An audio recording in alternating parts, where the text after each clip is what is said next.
Hey there, it's Shadow Penguin, and welcome to a new series on my channel, Skyrim Builds. This week we're starting off with a great build from Morrowind, the Daedra's Hand. The Daedra's Hand was born early in the 4th era to one of the nomadic Ashlander tribes of Morrowind. Like the rest of the Ashlander tribes, the one which the Daedra's Hand belonged to viewed the three tribunals with a fanatical hatred, and were instrumental in the fall of the tribunals and the subsequent rise of the reclamations, Boethia, Mephala and Jura, after the eruption of the Red Mountain.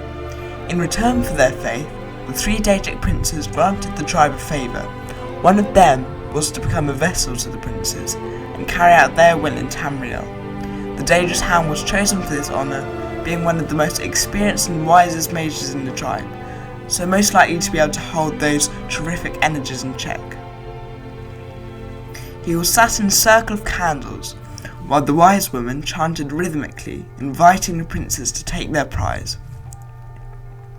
All of a sudden, the Daedra's Hand felt his will being suppressed from within, and a deep, reverberating, authoritative voice commanded him to travel to Skyrim, as there was much needed work to be done there.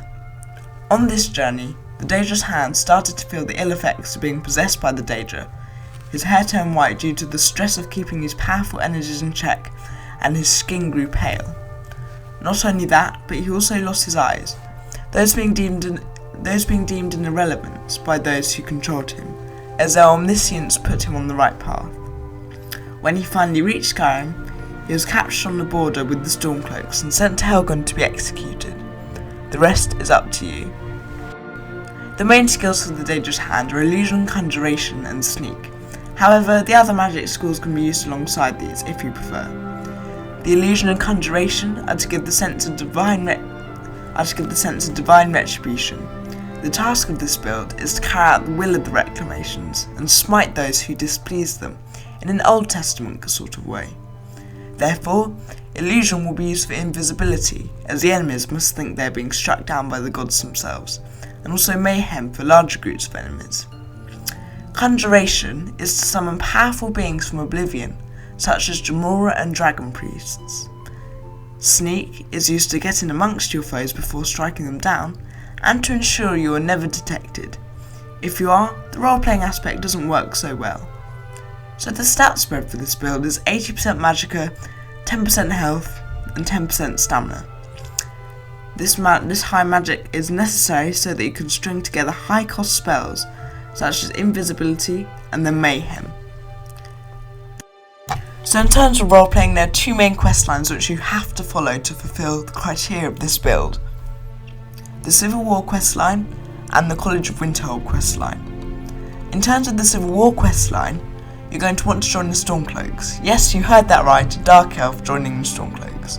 Despite the racism which is present in Winterhold when you first arrive, there are complications in the backstory of the Daedra's Hand, which means that he physically cannot join the Imperial Legion, as the Ashlander hatred for the Imperial Legion far outstrips their dislike for the Thalmor. The College of Winterhold quest is very important to increase your conjuration, your illusion, your destruction, and generally your magic ability, and it might be useful at the end of it if you want to switch to the Archmage's robes for the really powerful magic effects that belies.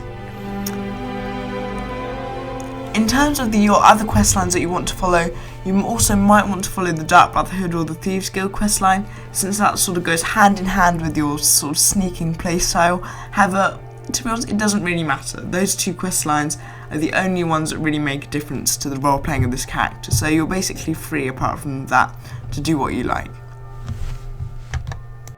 Thank you very much for watching. Like and subscribe if you want to see more videos like this. Next week I'll be carrying on with the Skyrim build series and doing a build which I wanted to do for a very long time, Robin Hood.